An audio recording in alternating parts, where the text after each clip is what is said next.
Okay, you have a text file, such as this Word document, and you need to get it into InDesign.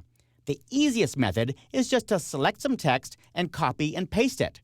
And while this often works just fine, especially for small amounts of simple, unformatted text, I really don't recommend it for anything more than a paragraph or two, and I certainly wouldn't use copy and paste for any text that was formatted or included foreign languages or special characters.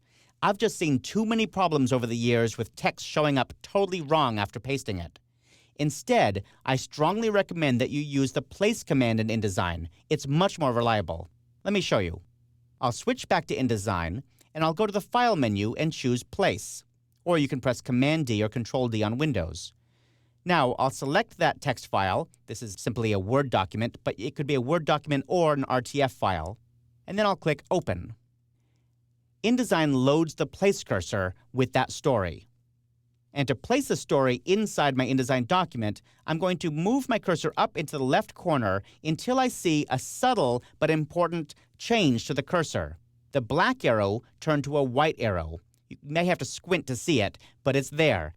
That white cursor means that when I click, it's going to snap to the margins. So I'm going to get as close as I can to the edge, but I don't have to worry too much about it. Now I'll click, and it'll make a frame and flow the text into it.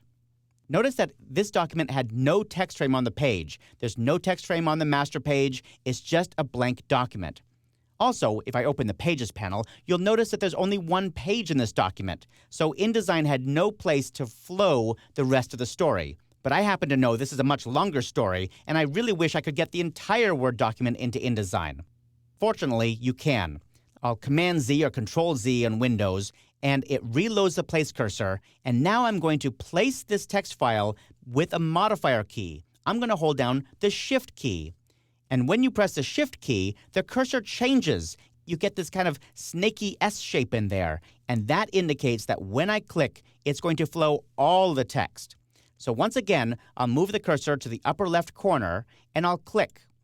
This time, InDesign not only imports just that one page, but the whole text story, and it created a whole bunch of pages for me. And on each of those pages, it created a text frame and threaded the text from one page to the next automatically. So that Shift key modifier is really important when you're importing a bunch of text. There's one more important thing that I need to point out here. Look at the text formatting here. It looks much nicer than it did in Word. I'll go back to Word here and you can see.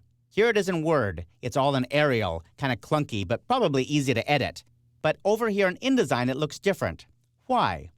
Well, I'm going to be talking about paragraph styles and character styles in a later chapter, but I do want to point right now that if the styles are named exactly the same between Word and InDesign, then InDesign will throw away the formatting from Word and use the formatting that's defined in the InDesign template instead.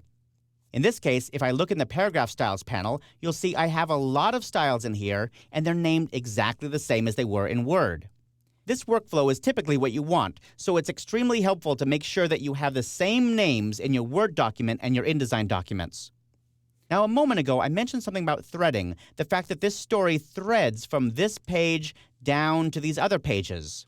What's that about, and how can you manually thread stories from one text frame to another? Well, that's what I'm going to cover in the next movie.